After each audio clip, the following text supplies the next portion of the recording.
tema muito próximo da nossa realidade, que é o tema da transição planetária. A gente vai tentar trazer algumas informações da obra de Kardec, da obra de Chico Xavier, e também entrevistas, vídeos do próprio Chico Xavier falando sobre esse tema. Eu acho muito importante isso, né? Qual que é a questão, depois a gente vai falar sobre a data limite, mas qual que é a questão primordial da transição planetária? Transição planetária, tem muita gente que confunde, né?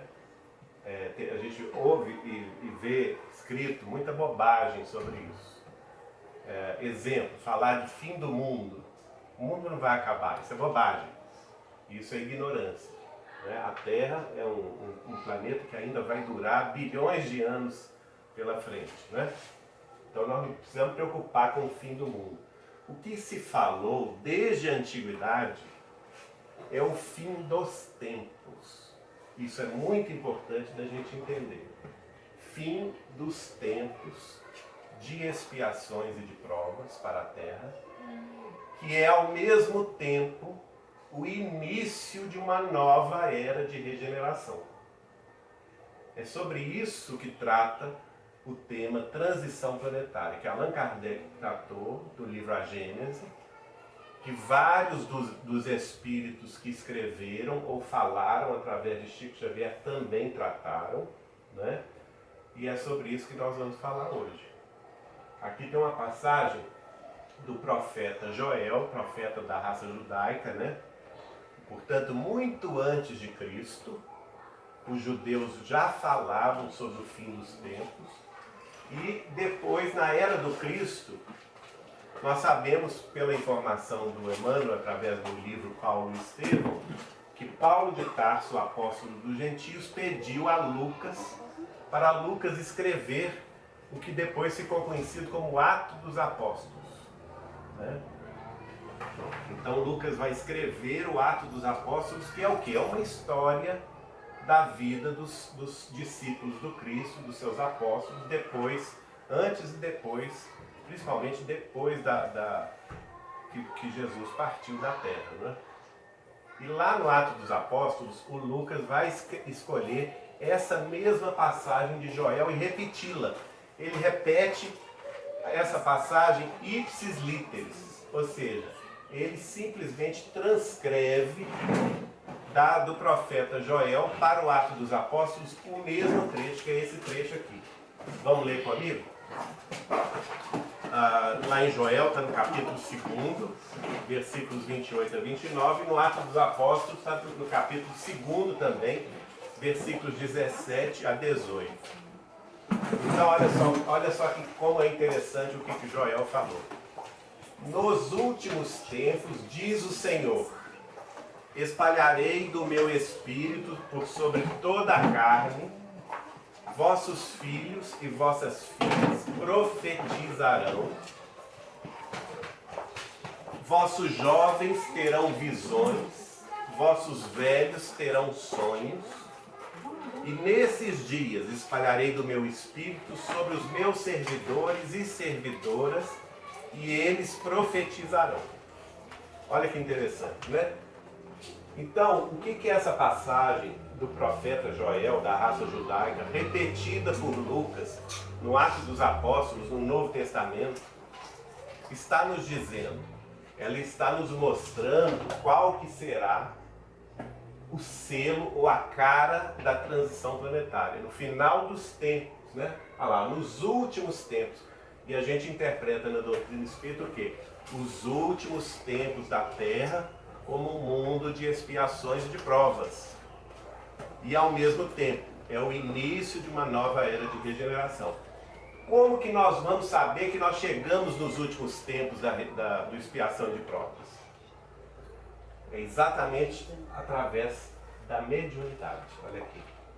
Olha a cara, o selo da transição planetária é a mediunidade. Porque é o Senhor, é Jesus falando que Ele espalharia sobre toda a carne o Espírito dele. De forma tal que os nossos filhos e nossas filhas profetizariam, né? Nossos jovens teriam visões, nossos velhos teriam sonhos. Isso tudo são o quê? São fenômenos mediúnicos. Então a cara da transição planetária qual que é? É a mediunidade. A mediunidade quando ela é compreendida depois da sua explosão. E nós sabemos muito bem que isso vai acontecer somente a partir do século XIX, né, quando a mediunidade tem aquela explosão nos Estados Unidos da América do Norte, depois da Europa, e o codificador Allan Kardec é chamado para estudar o fenômeno da mediunidade. E aí ele vai codificar um tratado sobre a mediunidade, que é a doutrina dos espíritos, né? Uma nova visão das potencialidades humanas na Terra, mostrando que todos os seres humanos têm mediunidade, podem exercê-la, mas de forma consciente. Não mais aquele misticismo, não mais aquela fantasia, sem conhecimento, sem ciência, porque Allan Kardec trouxe para nós a ciência da mediunidade, quando ele publicou o Livro dos Médiuns.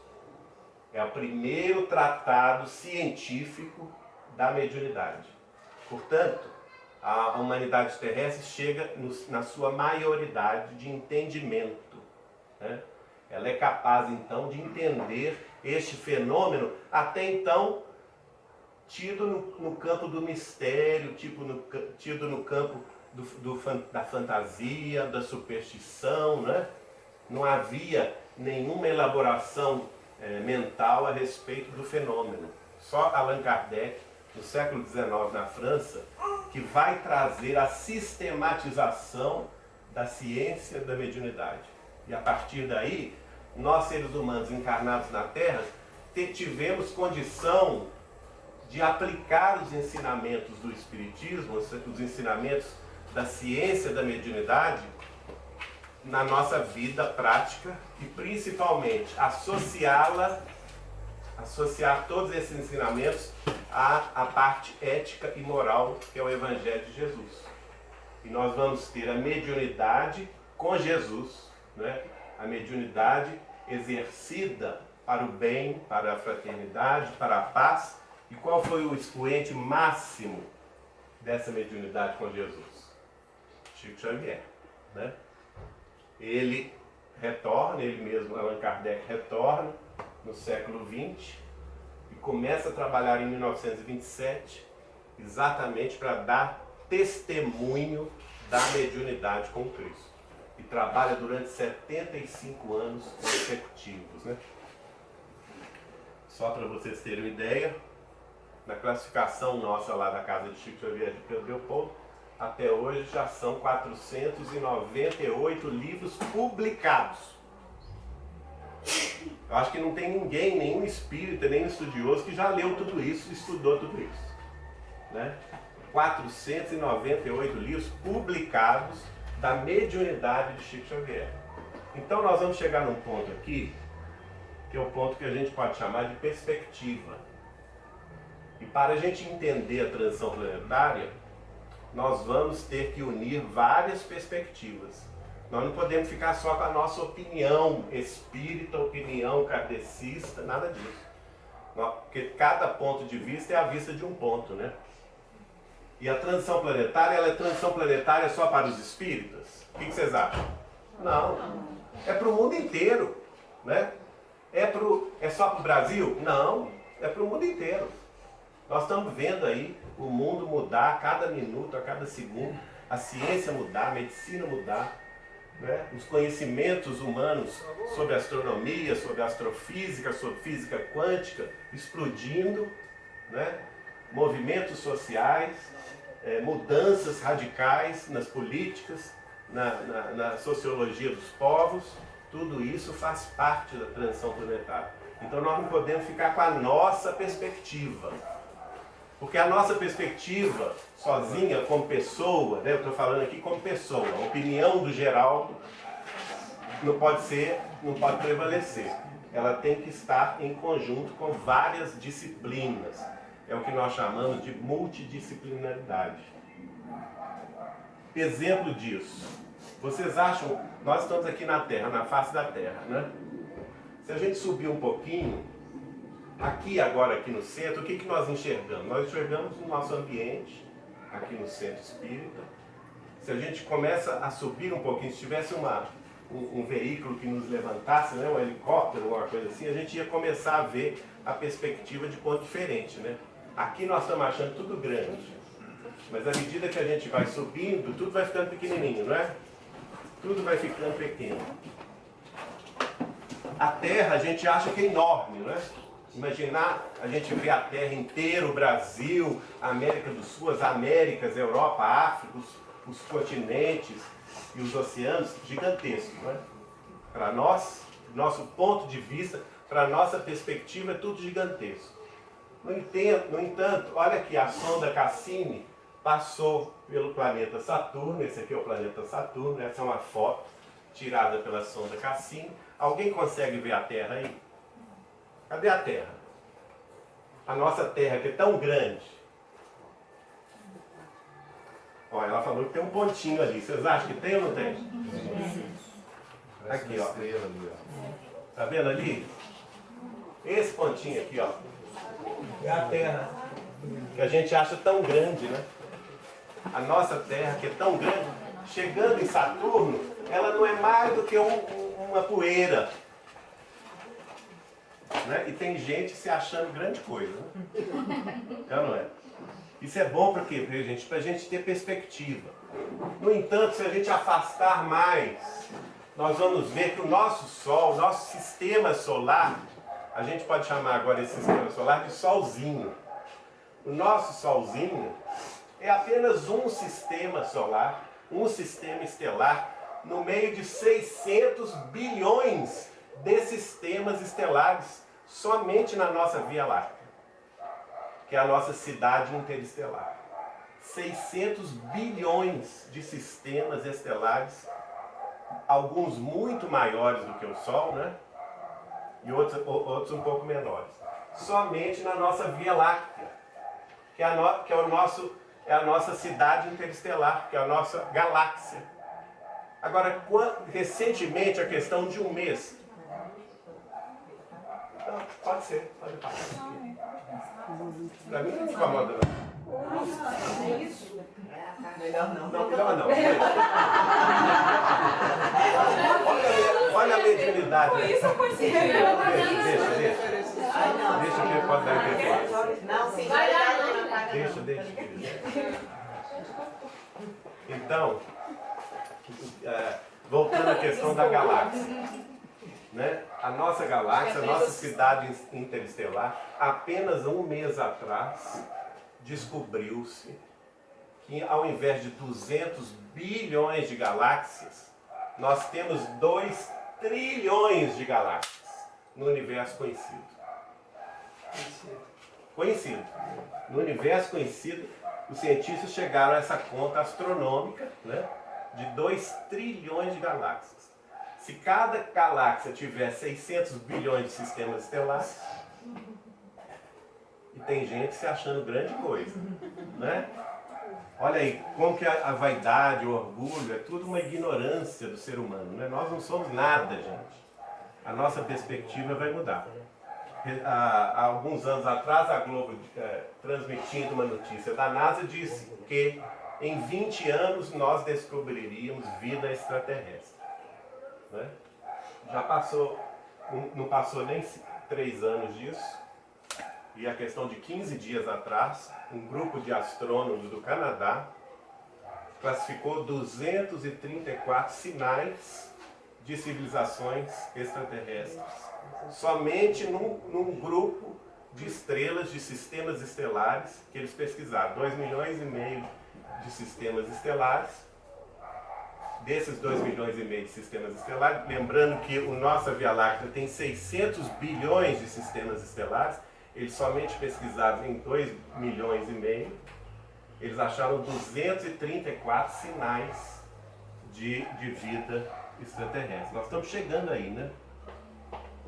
Eu vou pular isso aqui, que é um experimento social, porque hoje acontece o seguinte, nós temos, esse aqui é um seminário que dura 4 horas, e ela me pediu para fazer em 1 hora.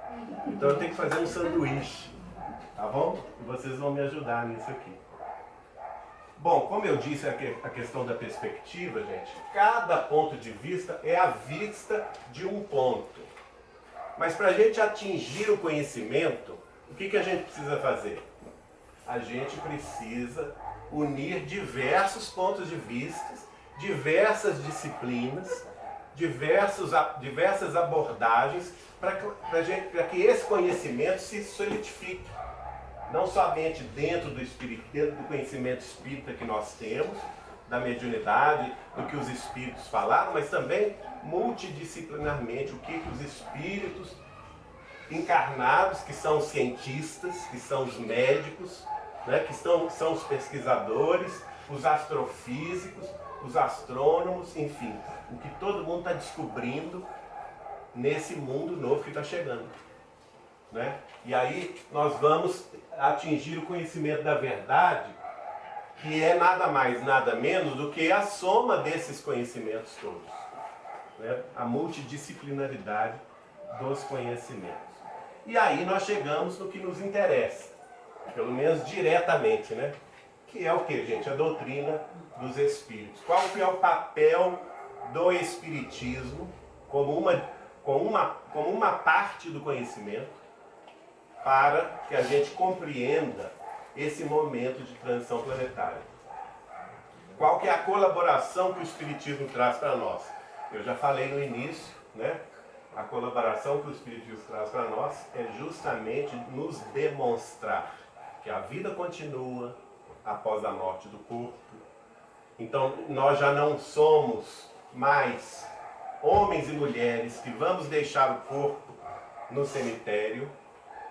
Já nos encaramos como espíritos imortais que vamos vencer a morte, o transe da morte, nos transferir a outros planos de vida e continuar evoluindo pelos séculos vindouros, pelos milênios vindouros. Então nosso foco muda com o espiritismo. Não mais, Allan Kardec vai falar o seguinte, olha, o espiritismo, a doutrina espírita, não veio combater religião nenhuma. O espiritismo veio combater o quê? O materialismo. Este é que é o nosso combate. O nosso combate como espíritas é combater o materialismo e todas as mazelas que ele traz. Né? Por quê? Porque a mensagem espírita demonstra que a vida continua. Que nós viveremos no além, que nossos entes queridos vivem no além, se comunicam conosco através do quê? Do fenômeno da mediunidade. E que nós podemos ter, sim, grupos de estudo da mediunidade, aplicando esses conhecimentos no contato com os espíritos desencarnados que estão à nossa volta. E por isso mesmo, os nossos centros espíritas têm grupos mediúnicos. Então, uma das principais funções do espiritismo é nos acostumar ao contato da mediunidade, ao contato com os espíritos desencarnados, ao exercício da fraternidade legítima, não somente com os encarnados, mas principalmente com os desencarnados, nossos irmãos, que ainda são 2/3 da humanidade, né? Na proporção entre espíritos encarnados e desencarnados, nós podemos dizer que somos aí 1/3 de encarnados e 2/3 do mundo espiritual, né? Então, esse papel aqui, o espiritismo está nos preparando para o mundo regenerado de amanhã. Ele nos prepara para essa transição planetária, onde vai vigir mais o bem, mais a verdade, do que vige atualmente no mundo de expiações e de provas. Né? Por isso que lá no livro, na introdução do Livro dos Espíritos, Kardec colocou a seguinte observação. O estudo do Espiritismo é imenso, liga-se a todas as questões da metafísica e da ordem social. Olha só, olha o que Kardec está dizendo, gente. Ele não está falando que o estudo do Espiritismo é só o que foi codificado por ele, não. liga-se a todas as questões da metafísica e da ordem social, né? É todo um mundo novo que se abre diante de nós. E aí ele pergunta, será de se espantar que ele demore, que ele exija tempo e muito tempo para a sua realização? Ora, gente, o ano que vem, o Espiritismo vai completar 160 anos da sua codificação. Isso não é nada. 160 anos não é nada diante da história da humanidade. Nós praticamente somos um bebê que mal saiu do regaço materno, né? A doutrina espírita é um bebê. E a gente pode ver que há diferenças fundamentais do seu desenvolvimento na face da Terra. Há lugares, há países, como por exemplo o Brasil e Portugal, onde a doutrina explodiu de crescer. Por quê? Por que isso? Né? Vamos pensar. Será que Deus gosta mais dos brasileiros do que dos chineses? O que vocês acham? Será que nós somos mais bonitos que os norte-americanos? Será que a gente é melhor do que os africanos? O que vocês acham? Por que o Espiritismo cresceu aqui na frente? E por consequência de afinidade de idioma, cresceu também em Portugal. Os dois únicos países onde o Espiritismo virou um fenômeno cultural e religioso. Talvez porque nós temos, uma sensibilidade mais aflorada, alguma coisa que capte, assim, talvez melhor do que a cultura. Pode envolver uma cultura de um povo, alguma coisa assim, né, que tenha sido mais desabrochado melhor, talvez. Tá, mas aí eu vou falar, vou ser aquela criança chata. Mas por quê? Porque aqui é um novo mundo. Aqui é um novo mundo. Mas então vamos pensar um pouco além. Porque existe um planejamento para tal. Existe um planejamento superior para tal. Por quê que existe esse planejamento? Por que Jesus escolheu o Brasil como para coração do mundo e pátria do Evangelho? São questões, não tenho a resposta, eu estou lançando a pergunta. Nós temos que estudar para procurar a resposta. Por que ele não escolheu Angola para ser o coração do mundo e pátria do Evangelho? Uma das coisas é a mistura de raça que nós temos. Mistura de raça. Uma das coisas. Exatamente. Aí a gente vai lá e lê o livro Brasil, Coração do Mundo e Pátria do Evangelho, do Chico Xavier, escrito pelo Humberto de Campos, e nós vamos além disso. Ele vai mostrar que a mistura de raças aqui no Brasil foi de propósito, né? Unindo o branco europeu, através do espanhol, do português, depois imigrações de outros povos europeus, unindo o índio local, unindo os negros da África. Isso tudo foi programado. Outro detalhe interessante, nós temos isso em entrevista, não sei se vai dar para passar aqui, o Chico Xavier, respondendo a uma entrevista do professor Herculano Pires, em 1971, numa rádio em São Paulo. Ele foi lá participar do programa do professor Herculano Pires, e ele revela uma coisa surpreendente. Ele revela assim, o Espírito de Emmanuel nos diz que entre 15 e 20 milhões de espíritos que estavam reencarnados na Europa no século XIX, entre a França e a Bélgica, no que nós chamamos o mundo francofônico, assessorando a implantação do Espiritismo na Terra e ligados a Allan Kardec, o codificador, deixaram a Europa entre 1875 e 1971, a data da entrevista, e reencarnaram no Brasil. Para quê? Com o compromisso de fazer florescer no Brasil a doutrina dos Espíritos. E aqui eu posso dizer que eu estou olhando vocês também, vocês estão dentro disso. 40 milhões. aliás, desculpa, 40 não, de 15 a 20 milhões de espíritos, né? Se a gente for pegar a porcentagem de espíritas na população brasileira, vai dar mais ou menos isso hoje, né?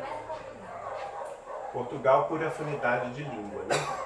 Portugal teve acesso rápido, pelo mesmo idioma que nós, então eles tiveram acesso rápido às obras espíritas que estavam sendo publicadas no Brasil. Geraldo, eu não tenho, parece que o Kardec me previu que o espiritismo no próximo século, seria 1900, seria espalhado por todo mundo praticamente, né? Que seria bem difundido, né? E realmente isso não aconteceu, né? Você não pode falar aí que o espiritismo aí ele fracassou um pouco dentro dessa ótica? Né? Aí é que está, ele aconteceu no Brasil. Sim. E em Portugal, em alguns países de língua hispânica. Está se espalhando agora. Né? Eu viajo muito fazendo palestras, estou vendo isso. Hoje o espiritismo está se espalhando na América do Norte, na Europa. Por conta de quê, gente? Por conta dos brasileiros. Sim, claro. Que emigraram para lá e que estão trabalhando e difundindo a doutrina dos espíritos. Né? Olha o que Kardec fala. Será de espantar que ele exija tempo? A gente é muito exigente. A gente quer que com 160 anos o espiritismo conquiste o mundo. Quando o cristianismo não fez isso antes de 1000 anos. Né? Jesus esteve aqui até que o cristianismo se espalhasse pela Europa inteira, pelas Américas, até se falarmos que nas Américas ele só chegou aqui depois do ano 1500. Né? Então, olha só, não é de se espantar que ele exija tempo, e muito tempo, para que seja materializado na Terra. Allan Kardec vai estudar o tema da transição planetária neste capítulo aqui, capítulo 18, Sinal dos Tempos, que é no livro A Gênese, está no livro A Gênese. Ele vai destacar duas mensagens espetaculares. As mensagens são de dois espíritos que ele considerou superiores. Elas estão inseridas no item 8 e no item 9 deste capítulo 18. O primeiro é do primeiro-ministro da França, François Arago, e ele tinha sido também astrônomo e cientista, primeiro-ministro da França. Ele desencarnou antes de Kardec publicar o Livro dos Espíritos. Olha o que ele vai dizer sobre a transição planetária. A efervescência que por vezes se manifesta em toda uma população, inconsciente a princípio, não passando de vago desejo, de aspiração indefinida por alguma coisa melhor, de certa necessidade de mudança. Não é o que nós estamos vivendo, gente? Nós no Brasil, agora nos Estados Unidos, essa eleição americana que surpreendeu todo mundo, né? A pessoa não sabe nem o que quer, mas vai para a rua protestar. Traduz-se, olha o que o Espírito diz, traduz-se por uma surda agitação da escala 9 no mundo inteiro a cada década. Do ano 2000 para cá, são 16 anos, nós já tivemos 10 terremotos dessa categoria. Alguns deles traumáticos, né? Por exemplo, de 2004, no oceano, um tsunami violento que invadiu as cidades japonesas e ceifou a vida de 30 mil japoneses de uma vez só. Tá certo? Então, tudo isso se encadeia na transição planetária. Não tem nada à toa. E Arago diz assim para Kardec: quando se vos diz que a Terra, que a humanidade, chegou a um período de transformação e que a Terra tem que se elevar na hierarquia dos mundos, nada de místico vejais nessas palavras. Vede, ao contrário, a execução de uma das grandes leis fatais do universo, contra as quais se quebra toda a má vontade humana. Então não adianta a gente querer ir de encontro à vontade divina. A vontade divina está estabelecida, que a Terra se eleve no concerto dos planetas, para a categoria de planeta em regeneração. Isso é da vontade divina. Assim como é da vontade divina, segundo o próprio Jesus explica para Eliú, no livro relatado por Humberto de Campos, através de Chico Xavier, no livro Brasil, Coração do Mundo, Pátria do Evangelho, que o Brasil, neste mundo de regeneração, seja o coração do mundo e a pátria do Evangelho. Está lá, Jesus diz isso, né? Então não adianta os homens irem de encontro a isso, porque vão dar com a cara na porta, né? Vão quebrar a cara, em outras palavras. E agora a segunda comunicação é do Dr. Berry, que Allan Kardec vai destacar. O Dr. Berry diz assim: sim, a humanidade se transforma e cada transformação se assinala por uma crise que se torna muitas vezes penosa, dolorosa. Tudo aceso aí? Pronto, deu certo. Cada um que for mexer aqui, ó, estoura. Então a crise se torna. Olha só, parece que escreveu ontem, né, gente? Tem alguém em crise aqui? Ou está todo mundo no mundo regenerado? O Brasil está em crise ou não está? O mundo está em crise ou não está? Olha o que Dr. Berry escreveu a Allan Kardec em 1860, hein, gente? Parece que escreveu ontem. Se assinala por uma crise que se torna, muitas vezes, penosa, dolorosa e arrebata consigo as gerações e as instituições, mas que é sempre seguida de uma fase de progresso moral e material. Tá? Então nós estamos vendo aqui, gente, as instituições humanas serão arrebatadas. Isso já está acontecendo? Ou não? Já está acontecendo. Qual que é uma instituição humana? Por exemplo, família. A família não está sofrendo transformações violentas? Ou nós temos a mesma família que nossos avós tinham? De jeito nenhum, né? O mundo mudou. Outra instituição humana, política. Está mudando ou não está mudando? Está mudando e muito. Por quê? Porque nós já estamos nos tampos, né? Essa é a verdade. Então, é preciso mudar, sim. Outra instituição humana. Essa está mais difícil de mudar. Universidade. É uma instituição humana? É. Mas qual que é o paradigma ainda que vige nas universidades do mundo? Paradigma materialista, é ou não é? Para o mundo de regeneração, qual que deverá ser o paradigma da universidade? Paradigma espiritualista. Por quê? O conhecimento da vida além túmulo será uma realidade, não mais uma aspiração religiosa. Será científico, não é? E terminando a palavra de Dr. Berry, olha que bonito que ele fala. Dá-se então verdadeira confusão geral. É o que nós estamos vivendo, né, gente? Verdadeira. Olha os Estados Unidos hoje, depois da eleição do Trump presidente. Está uma verdadeira confusão geral. O povo nas ruas protestando, gente não aceitando, ninguém esperava que ele ganhasse, mas ele ganhou. Que foi um voto de quê? De protesto do povo que de lá também, que já estava cansado, né? Encarnados na França e na Bélgica, no século XIX, viessem para o Brasil reencarnar aqui para desenvolver o Espiritismo aqui. Que era preciso que o Espiritismo renascesse de novo no Brasil, né? Terminando então, ele vai dizer que era necessário que esses trabalhos se preparassem com antecedência. Para quê, gente?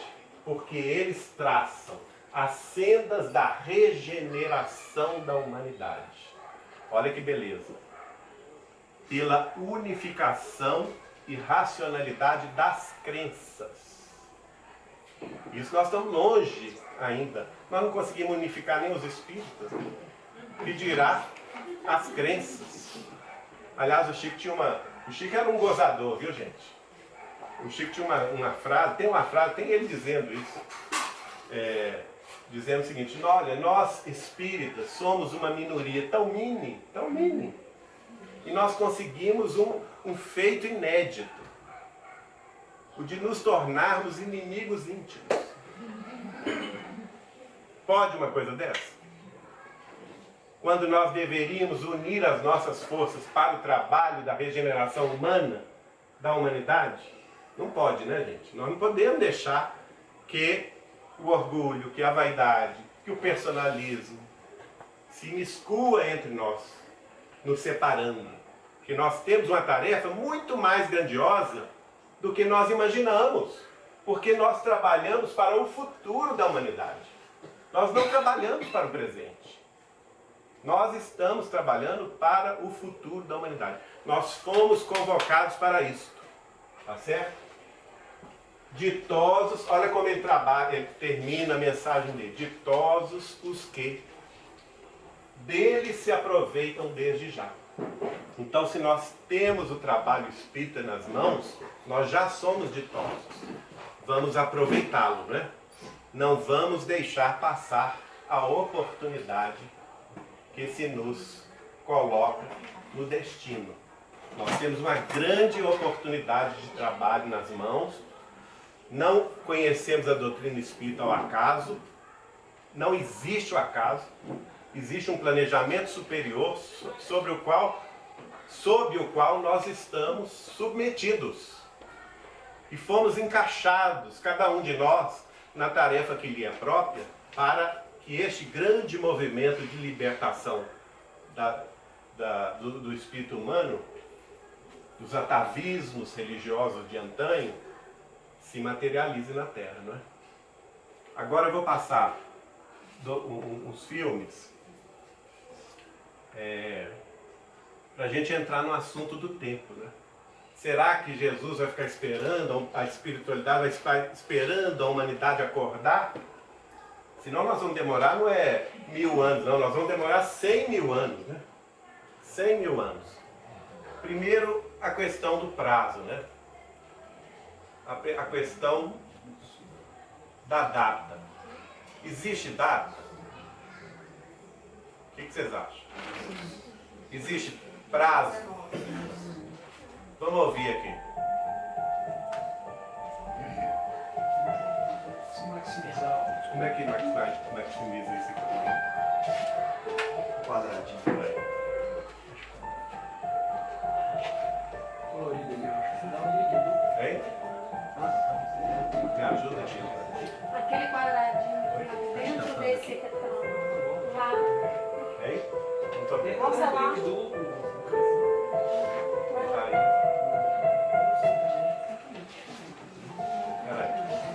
Peraí. Esse aqui é o daquela. Ah, isso.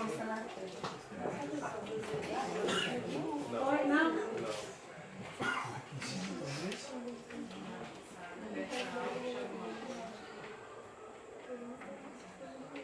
Bom, vamos ver. Todo projeto tem um cronograma. Vamos voltar. Todo projeto tem um cronograma, não é? Todo cronograma tem etapas definidas. Isso aqui não é verdade para nós humanos aqui na Terra? Quando a gente faz um programa, quando a gente pensa alguma coisa em realizar uma coisa, a gente não tem que fazer um planejamento? Esse planejamento não vai precisar de um cronograma? Ou você começa a construir a casa pelo telhado? Ninguém faz isso, né? Precisa ter um cronograma. Não, preciso construir primeiro a infraestrutura, primeiro eu tenho que limpar o terreno, né? Fazer as fundações e assim sucessivamente, né? Então tudo na vida tem cronograma, etapas definidas, né? Cada etapa tem uma meta, não tem? Você estabelece metas. E cada meta tem o quê? Cada meta tem uma data limite. Porque senão a construção não acaba nunca, é ou não é? Alguém aqui já fez construção na sua casa ou no seu trabalho? Não chega um momento que a sua paciência estoura e fala, chega. Você chega, chama o construtor, o pedreiro, o mestre de obra e fala, olha, eu quero essa construção pronta na data tal, e pronto e acabou. Vocês que se virem, é ou não é? E é assim sucessivamente. Se isso existe, se isso é real para nós humanos, o que não dirá então em termos superiores, né, gente? Em termos grandiosos, os termos, o planejamento para a evolução humana, a evolução da sociedade terrena. Como eu disse lá no início, está definido no Velho Testamento, no profeta Joel, e no Novo Testamento, no Atos dos Apóstolos, que o fim dos tempos de expiações e de provas seria caracterizado pela mediunidade. Ah lá, nós já vimos isso aqui no início. Né?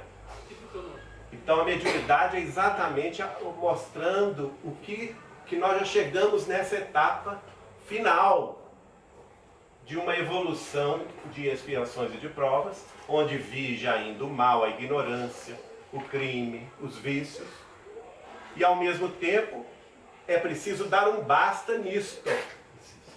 É preciso dar um basta em tudo isso para que se comece uma nova etapa de regeneração, onde vigirá na regeneração da humanidade o bem, a fraternidade, a justiça, o amor fraterno. Né? Então a nossa grande meta é essa aqui, ó, sermos melhores do que nós somos hoje e do que nós fomos ontem. Se cada um de nós fizer isso, nós estamos colaborando para um mundo melhor. Nós temos que ter essa responsabilidade. Agora vamos ver o Chico falando sobre o assunto no programa Pinga Fogo. Espera aí. Chico, seu companheiro. Agora aumentou. Dá para vocês verem? Ah, Então vamos ver. Isso é o programa Pinga Fogo, 1971. Até hoje, o programa de maior audiência da televisão brasileira, onde 94% dos televisores estavam ligados ouvindo Chico Xavier. Chico Xavier foi a primeira personalidade religiosa a participar desse programa. Até então era um programa que recebia políticos, empresários, né, literatos, mas jamais havia recebido um religioso. O programa tinha previsão de durar 50 minutos. Durou 4 horas e 50. Porque o dono da TV Tupi, lá da Baixada Santista, mandava o programa para seguir. Ele estava gostando tanto que ele mandava os jornalistas encherem o Chico de perguntas, e o primeiro programa ficou 4 horas e 50 no ar. E a repercussão foi tão grande que no final do ano fizeram um segundo programa Pinga Fogo com o Chico. Ele vai falar aqui, gente, sobre transição planetária. Vamos ouvir. Essa pergunta. Nossa humanidade assiste neste momento a mais um lance dramático da corrida espacial, quando a Apolo 15 se encaminha para a Lua. Acreditam os mestres espirituais de Chico Xavier, se ainda em nossa atual civilização o homem poderá entrar em contato com civilizações de outros planetas?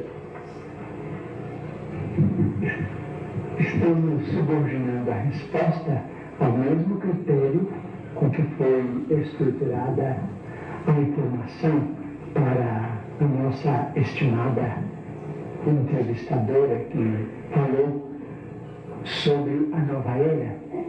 Se não entrarmos numa guerra de extermínio nos próximos 50 anos, então nós podemos esperar realizações extraordinárias da ciência humana partindo da Lua.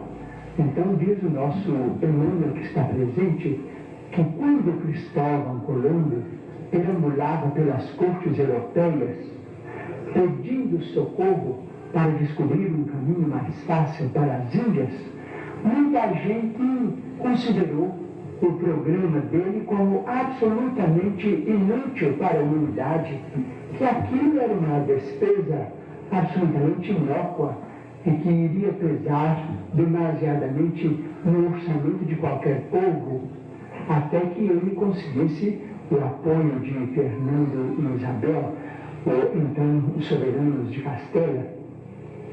Mas nós hoje sabemos, depois de 5 séculos quase, mais de 4 séculos, a importância do feito. Então nós não podemos também acusar os nossos irmãos que estão se dirigindo à Lua para pesquisas que devem ser consideradas da máxima importância para o nosso progresso futuro, porque as despesas efetuadas com isso serão naturalmente compensadas talvez com a tranquilidade para uma sociedade mais pacífica na Terra, porque se não entrarmos, por exemplo, num conflito de proporções imensas, então na Lua é possível que o homem construa as cidades de vidro, as cidades estufas, onde cientistas possam estabelecer pontos de apoio para a observação da nossa galáxia. Essas cidades não são sonhos da ciência, essas cidades, naturalmente, com muito sacrifício da humanidade terrestre, podem ser feitas e provavelmente, vamos dizer, vai se obter azoto e oxigênio em usinas, vamos dizer, de alumínio e formações de vidro e matéria plástica na própria Lua para a construção desses redutos da ciência terrestre. E provavelmente a água será fornecida pelo próprio solo lunar. Então teremos, quem sabe, a possibilidade de entrar em contato com outras comunidades da nossa galáxia.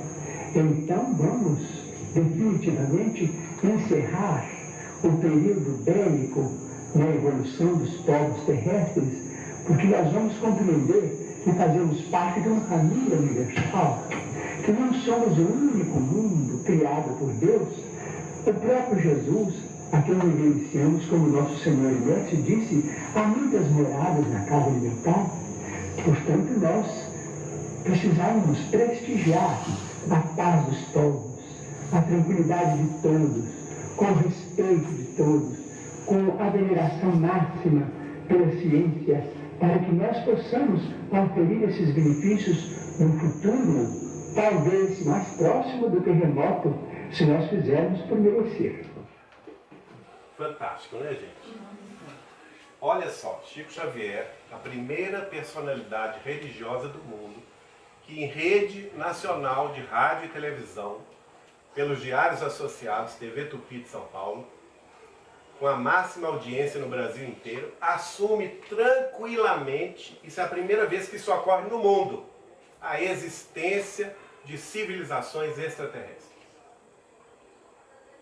Fala que se nós vencermos o período bélico da humanidade, que é o nosso grande esforço hoje, né, que nós finalmente entenderíamos que somos um povo que fazemos parte de uma comunidade interplanetária. Ele está falando novidade, gente? O que vocês acham? Pode ser na televisão, sim. Mas Allan Kardec já falava isso no Livro dos Espíritos. Um dos pontos principais do Livro dos Espíritos é o quê?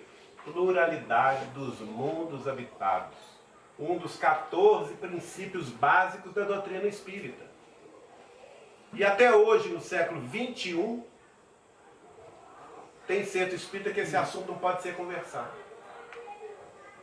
Então as pessoas precisam estudar mais a obra de Kardec, né? Precisam estudar mais a obra de Chico Xavier, porque nós estamos no limiar de uma nova era, em que paradigmas precisam e estão sendo quebrados. Não é?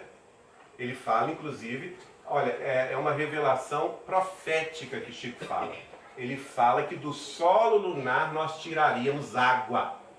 No ano passado, a NASA confirmou a existência de água no solo lunar. E ele falava isso em 1971. Então, isso é uma profecia, né?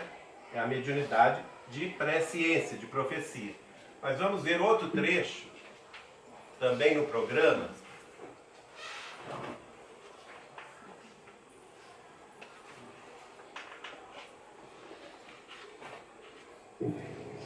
Eu não sou Chico Xavier. Eu queria saber agora o seguinte. Os espíritas dizem que os renascimentos sucessivos da criatura humana têm por objetivo a sua evolução. Essas correntes espiritualistas, como os teosofistas, os messiânicos, também dizem que nós estamos no limiar de uma era de grande beleza, a era de Aquário, que a humanidade será muito mais feliz. Eu gostaria de perguntar ao senhor o seguinte: se temos mais de uma dezena de séculos de evolução, se estamos no limiar de uma era de encontro da criatura humana consigo própria, como que o senhor explica as violências do mundo atual, como a guerra do Vietnã, a violência da sociedade de consumo? Isso, a nosso ver, não representa grande evolução da humanidade. Violência do mercado de consumo? A sociedade de consumo. Sim. E a violência da guerra do Vietnã, por exemplo. Sim, nós, vamos dizer, esses fenômenos todos, desde o nosso Emmanuel que está presente, caracteriza mesmo o período de transformação em que nós nos encontramos. Diz ele, o nosso companheiro materialista dirá natureza. Mas, para nós os religiosos, natureza é sinônimo de manifestação de Deus. Então, Deus cria a natureza, Deus cria a vida, mas o homem, os homens ou as mulheres do planeta são filhos de Deus e podem modificar a criação de Deus. Nós nos encontramos no limiar de uma era extraordinária. Se nos mostrarmos capacitados coletivamente a recebê-la com a dignidade devida. Se os países mais cultos do globo puderem suportar a pressão de seus próprios problemas sem entrarem em choques destrutivos, como, por exemplo, guerras de extermínio que deixarão consequências imprevisíveis para nós todos no planeta, então veremos uma era extraordinariamente maravilhosa. A própria automação, diz ele, nos está dizendo que nós vamos ser aliviados ou quase que aposentados do trabalho mais rude no trato com o planeta para a educação da nossa vida mental, através de informações e do universo com proveito enorme, proveito incalculável para benefício da humanidade. Mas isso terá um preço, terá o preço da paz. Se nós pudermos nos suportarmos uns aos outros, quando não nos pudermos amar uns aos outros, segundo os preceitos de Jesus, até que essa era prevaleça, provavelmente no próximo milênio, não sabemos se no princípio, se no meados ou se no fim. O terceiro milênio nos promete maravilhas, mas se o homem, filho e herdeiro de Deus, também se mostrar digno dessas concessões. Bom, olha aí a questão, unindo esses dois trechos, né, de falas do Chico, do programa Pinga Fogo, com a conversa que ele teve comigo em 1986, nós estamos diante aí então da chamada data limite. Vocês lembram que no primeiro trecho ele fala do prazo de 50 anos, né? O próprio Chico Xavier falando isso no programa Pinga Fogo. E ele fala das condições, quais que são as condições para a humanidade vencer a si mesma. Vencer o período bélico da sua história, essa é uma condição necessária. Ele fala que as nações, nesse outro trecho, as nações de grande responsabilidade, conseguirem se suportar umas às outras. Sim.